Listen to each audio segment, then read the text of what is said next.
Bapak Kardinal, para Romo, Buder, Suster, Frater, Bapak Ibu, dan saudara-saudara yang terkasih, orang-orang muda yang saya cintai, selamat malam berkah dalam. Sungguh mengembirakan perjumpaan kita pada sore hingga malam hari ini dalam temu pastoral secara online. Dalam kesempatan ini, pertama-tama saya mengucapkan banyak terima kasih kepada para narasumber, yakni Romo Deni Firmanto, kemudian Bapak Wijensus Cahyono, Mbak Mega, dan juga Mas Edi Widiasto sebagai moderator. Sungguh sangat mengembirakan, suasananya cair, dan banyak informasi yang kita peroleh, yang nantinya mendasari apa yang akan kita lakukan, yakni membuat program-program pelayanan pastoral di paroki kita masing-masing, bahkan sampai ke tingkat kevikapan dan keuskupan. Tadi saya mencoba melihat berapa yang mengikuti acara ini. Peserta tepas kita ada 303 akun Zoom yang tadi muncul. Sekarang mungkin sudah berkurang. Dan ada 292 penonton live yang nonton YouTube. Kalau di total orangnya, saya tidak tahu persis, karena banyak kelompok-kelompok dengan jumlah yang berbeda-beda. Ini semua menggambarkan kebersamaan kita dalam rangka menyiasati langkah derap dinamika pastoral di keuskupan kita yang sangat kita cintai ini. Tadi kita mengambil tema yang cukup lama kami pikirkan adalah tinggal dalam Kristus dan berbuah.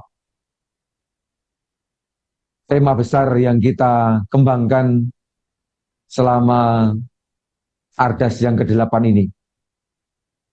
Dan untuk kali ini kita tambahi fokusnya semakin Katolik dan semakin apostolik di tengah perubahan zaman.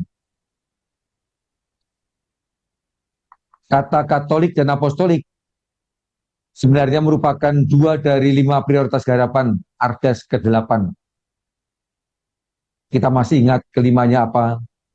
Yakni kekatolikan, kerasulan, kebangsaan, kerjasama, sinergi, dan profesionalitas.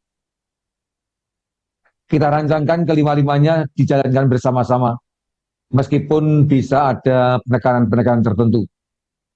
Nah, tahun 2025 kita mempunyai penekanan pada bidang kekatolikan dan kerasulan. Latar belakangnya jelas karena kita mempunyai keprihatinan berkaitan dengan militansi umat kita, dengan pengetahuan, keimanan, dan keagamaan yang bisa dibilang agak lemah. Maka perlu disiasati bersama-sama supaya umat kita sungguh-sungguh memiliki pengetahuan yang mendalam hingga akhirnya bisa menghidupinya dalam keseharian. Dari tema, ada beberapa poin yang sudah kita coba ulas bersama. Yang pertama adalah bersama dengan Kristus, ini mesti menghasilkan buah yang berkelimpahan. Dan buahnya itu adalah menjadi semakin Katolik. Menjadi semakin Katolik tidak lain menjadi semakin dewasa dalam beriman, yakni beriman CTMD, sebuah singkatan yang sudah cukup biasa kita dengar. CTMD, cerdas, tangguh, misioner, dan dialogis. Dengan kata cerdas kita pengen supaya umat kita memiliki pengetahuan yang cukup atas iman kepada Tritunggal yang Maha Kudus dan atas gerejanya. Cerdas, punya penalaran, bisa menjelaskan dengan baik. Dari pengalaman keliling paroki-paroki selama penguatan atau krisma nampak sekali umat kita kurang cukup kuat dalam hal ini, termasuk orang-orang mudanya. Tangguh berarti mampu menghidupi iman dalam keseharian secara sungguh-sungguh dan tak tergoyahkan. Namun realitasnya tidaklah demikian. Tidak sedikit umat kita yang pergi meninggalkan iman, meninggalkan gereja karena berbagai macam alasan. Masih tergoyahkan oleh hal-hal duniawi, entah karena perkawinan, entah karena pekerjaan, karena pangkat, atau yang lain-lainnya. Tahun yang lalu dalam Prefas sudah saya sampaikan mengenai latar belakang mengapa kita memilih FIBB sebagai fokusnya tahun ini. Ini salah satu alasannya. Kemudian misioner berhubungan dengan semangat untuk mewartakan Injil, mewartakan kabar sukacita, memberikan kesaksian. Dan inilah yang menjadi arah langkah kita selanjutnya, menjadi pewarta-pewarta keselamatan dengan masyarakat. Dan dialogis bagaimana kita mencoba membangunnya dalam kebersamaan orang lain, lintas agama bahkan. Sehingga kita bisa menciptakan suatu komunitas yang terpadu, tidak hanya orang-orang Katolik, namun juga melibatkan sekian banyak orang lain.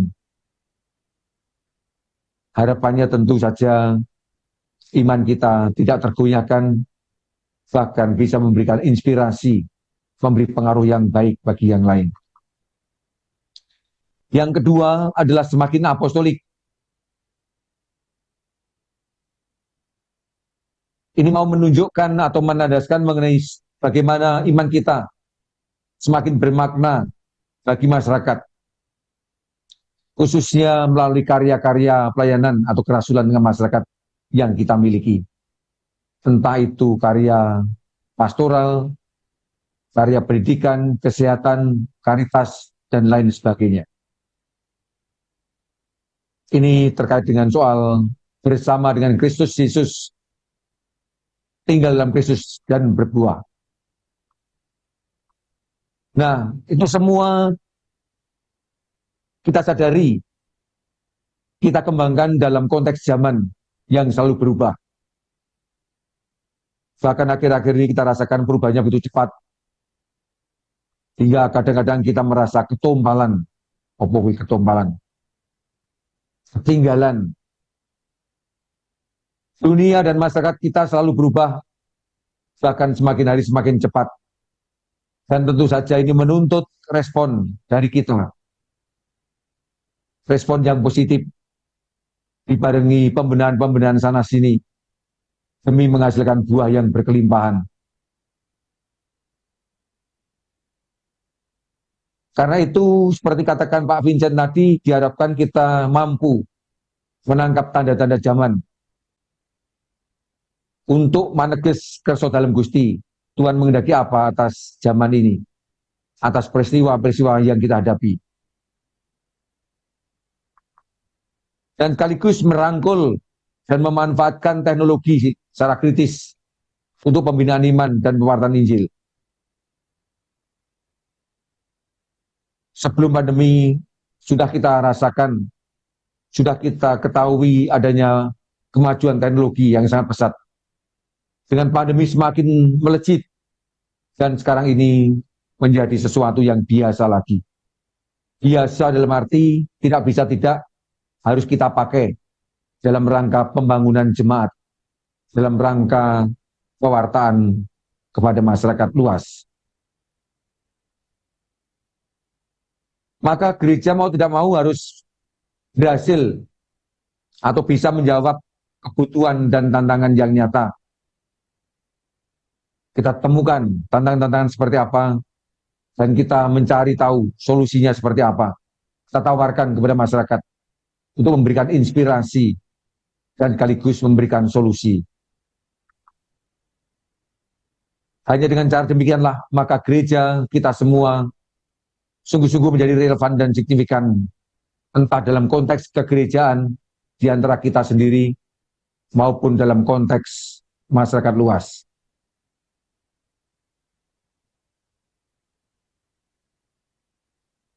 Poin yang lain yang kita bahas hari ini adalah formatio iman berjenjang dan berkelanjutan.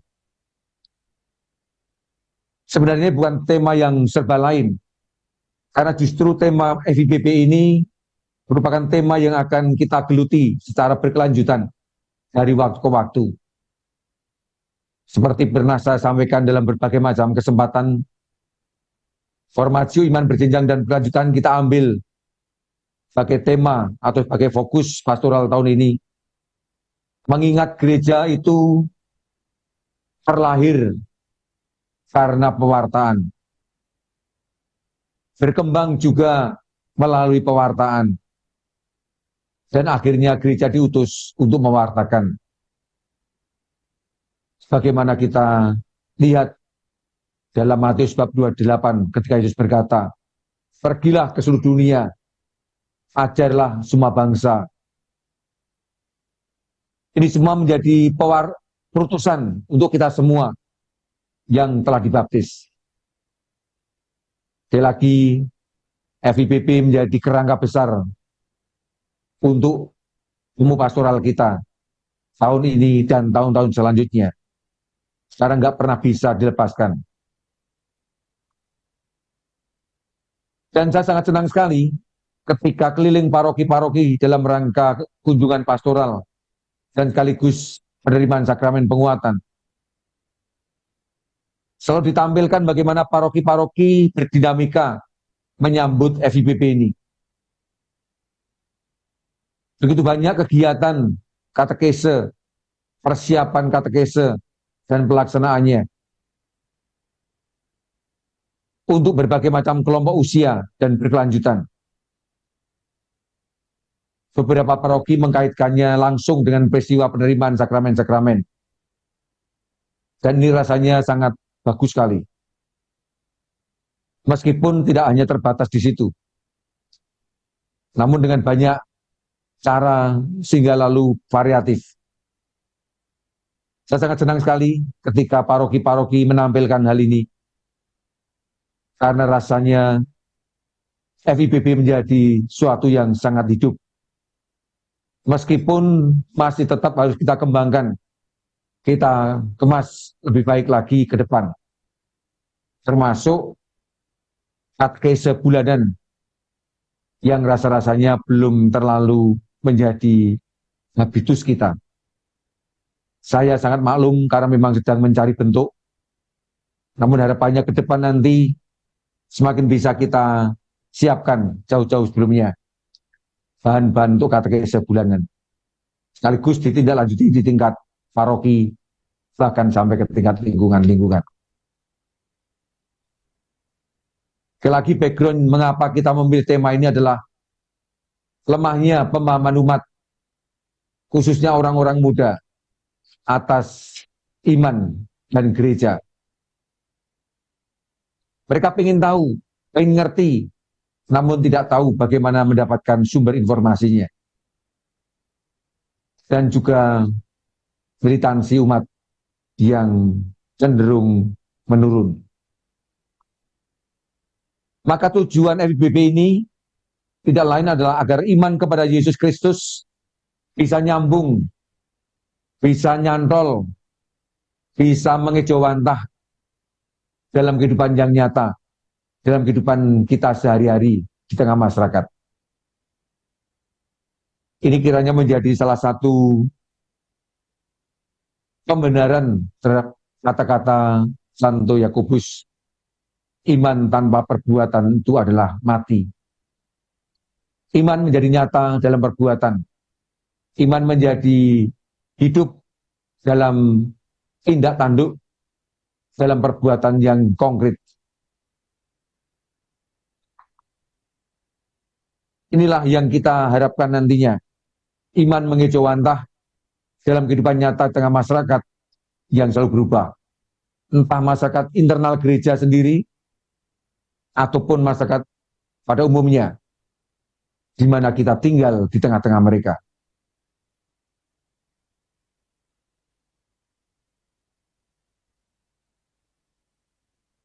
Karena itu perlu diimplementasikan untuk selanjutnya.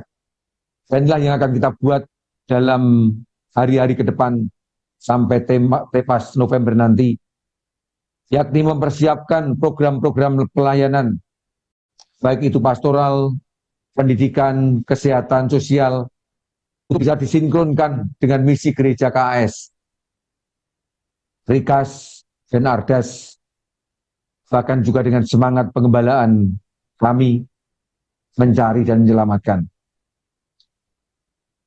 Tadi dalam diskusi kita berulang kali disebutkan bagaimana iman itu ngeresepi, bagaimana iman itu dimasukkan dalam berbagai macam program pelayanan kita, bahkan dalam pendidikan, bagaimana bisa masuk dalam kurikulum. Maka kita semua penyelenggara sekolah mesti memikirkan supaya sekolah-sekolah pun juga ikut terlibat di dalam FIPP ini. Kegiatan pastoral kita pasti, dan itulah salah satu terobosan, salah satu medan yang paling kuat untuk mewujudkan FIPP.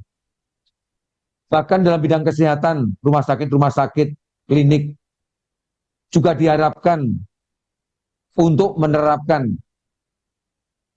misi Gereja Katolik Keuskupan Agung Semarang ini dalam karya pelayanannya. Justru karena kita menyandang nama Katolik, tidak bisa dilepaskan dari dinamika gereja partikular atau gereja keuskupan kita ini.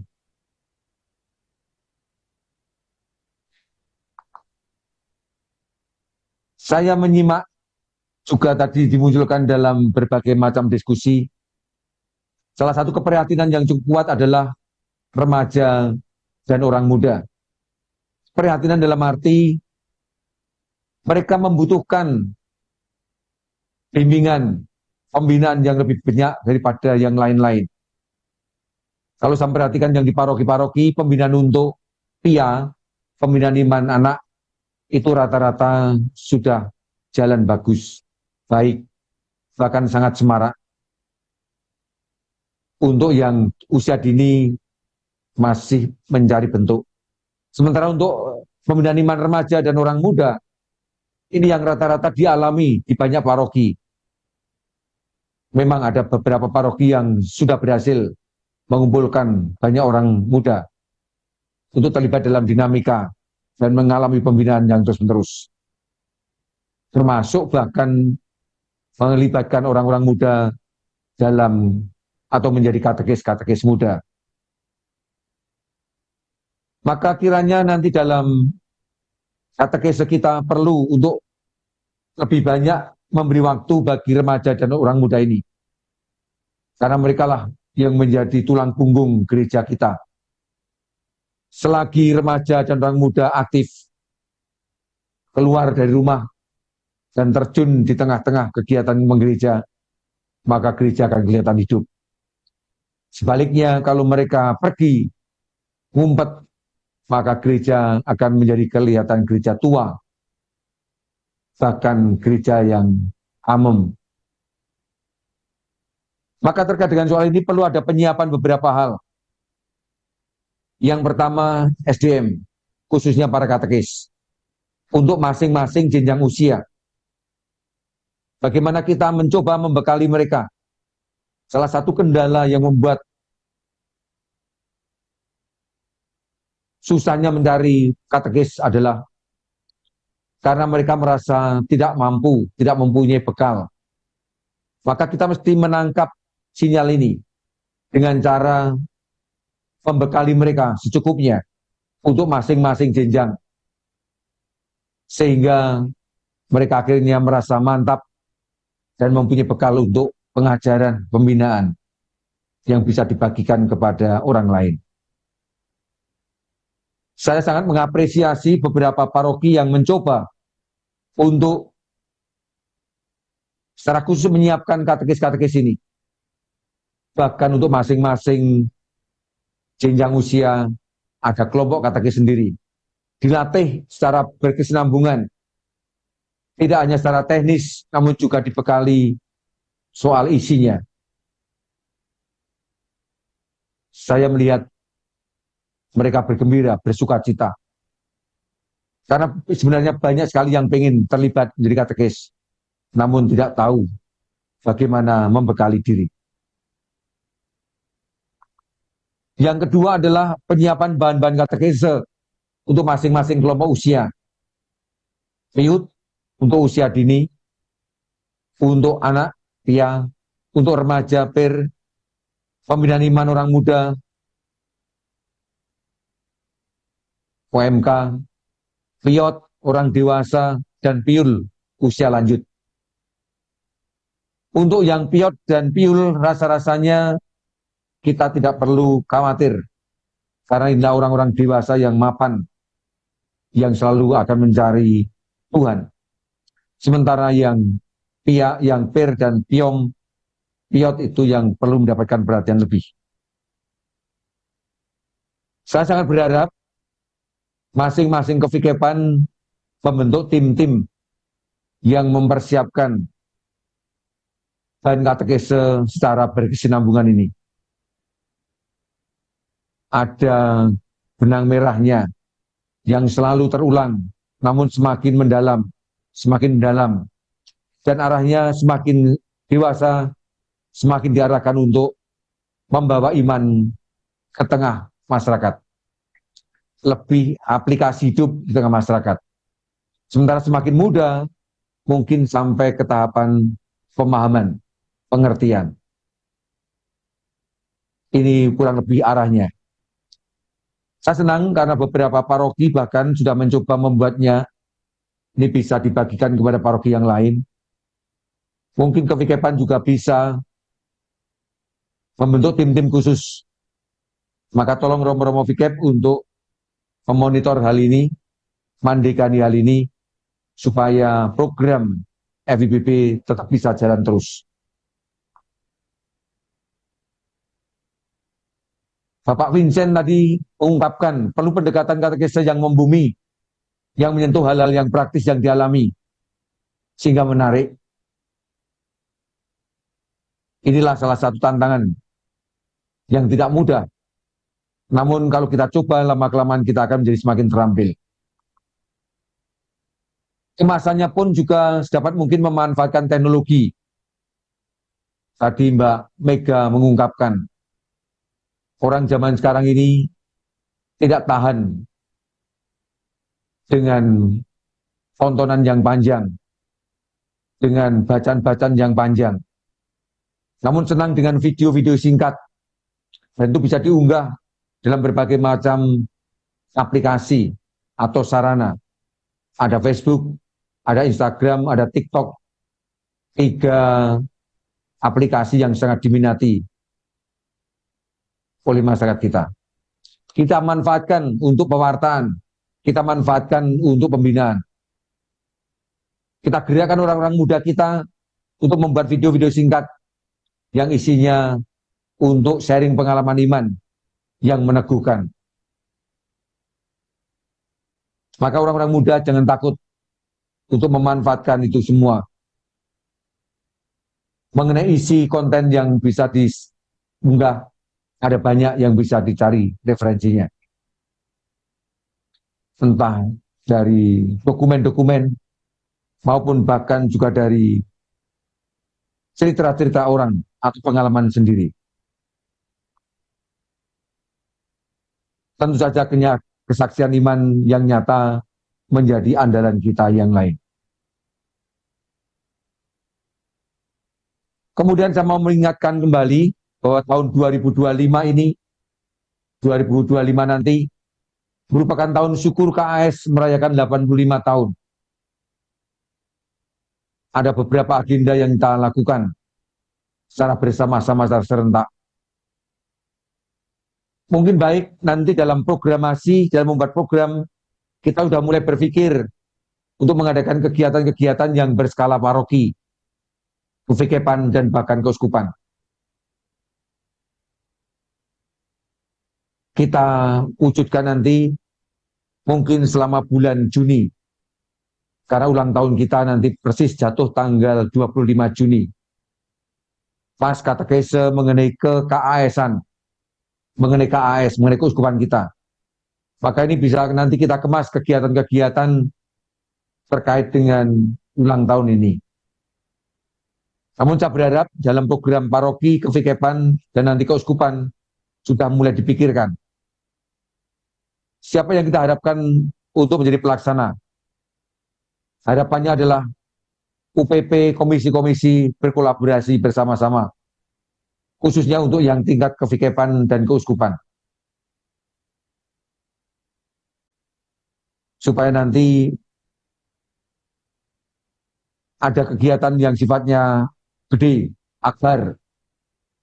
Meskipun kita menegaskan kevikepan menjadi pusat kegiatan dan animasi penggerak, namun toh tetap dimungkinkan gerakan atau kegiatan-kegiatan yang sifatnya lebih luas, yakni keuskupan, untuk menyatukan hati, untuk menyatukan rasa, sehingga lebih mudah melakukan misi keuskupan kita ini.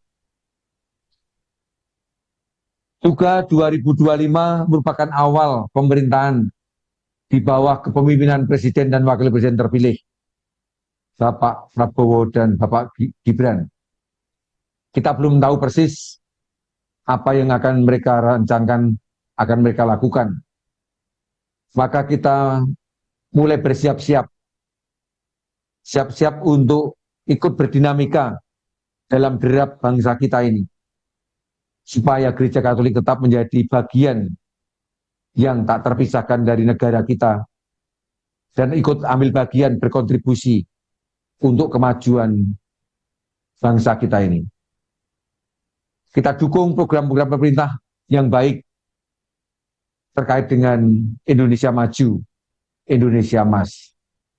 Ini sinkron dengan cita-cita kita, cita-cita Rikas, yakni peradaban kasih di Indonesia yang semakin sejahtera, bermartabat, dan beriman. Dalam rangka ini kiranya perlu kita menyiapkan kader-kader secara terprogram untuk legislatif dan pimpinan daerah di masa mendatang. Saya mengamati penyiapan-penyiapan masih sifatnya sporadis dan dadaan karena akan ada pilpres dan pilkada. Kiranya perlu dikembangkan bagaimana nanti PK3, UPP, advokasi dan kemasyarakatan bekerja bersama untuk menyiapkan orang-orang kita ini, supaya mereka menjadi kader-kader untuk legislatif yang handal, syukur-syukur menjadi pemimpin-pemimpin daerah yang bisa diharapkan. Dan sebentar lagi kita akan mengadakan pilkada, baik juga Kerawang atau PK3, PK dan UPP kemasyarakatan mulai memikirkan apa yang akan kita tempuh, supaya akhirnya kita mendapatkan pemimpin-pemimpin yang sungguh-sungguh mampu mengupayakan pelaksanaan aspirasi kita semua. Perlu pendidikan politik untuk orang-orang muda. Lagi-lagi orang muda sangat kita harapkan berkontribusi.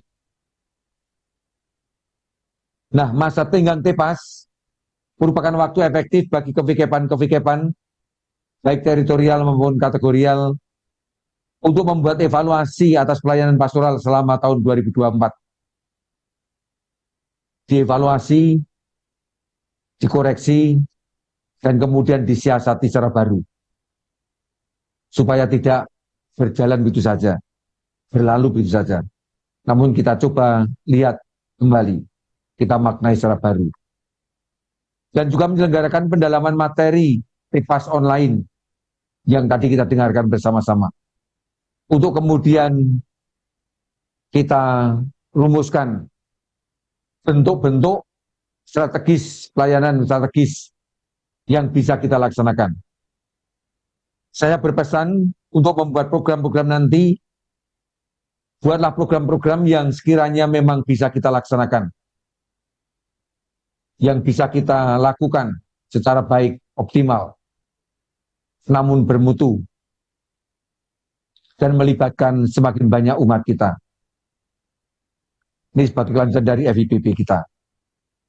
Nah, terkait dengan program kita yang akan datang, TEPNAS tatap muka, inilah jadwalnya. Dan saya mengundang nanti paroki-paroki untuk terlibat dalam pertemuan. Kok kembali? Bentar.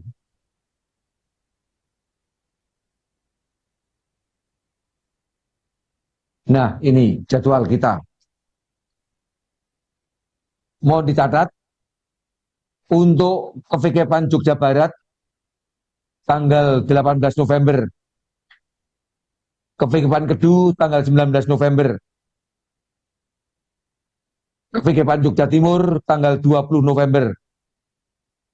Semua mulai setengah 10 pagi, tiga-tiganya, setengah 10 pagi, tempatnya di PPSM semua.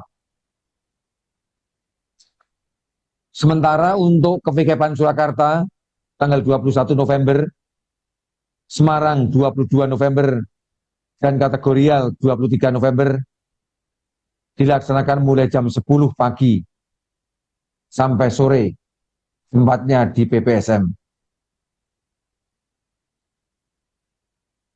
Mohon dicatat supaya nanti bisa kita ingat-ingat. Demikian Bapak Kardinal, para Romo, Bruder, Suster, Frater, Bapak Ibu, orang-orang muda, dan anak-anakku sekalian yang bisa saya sampaikan pada kesempatan malam hari ini. Sekali lagi matur nuwun atas keterlibatan panjenengan semua. Marilah kita semarakkan TEPAS kita dan nanti program-program pelayanan kita, baik di paroki, di KVKPAN, dan keuskupan. Matur nuwun, berkat dalem, dan saya kembalikan kepada Romo Viharsanto. Terima kasih Bapak Uskup atas peneguhannya. Kita ucapkan terima kasih dan tepuk tangan semua pakai bahasa isyarat begini ya.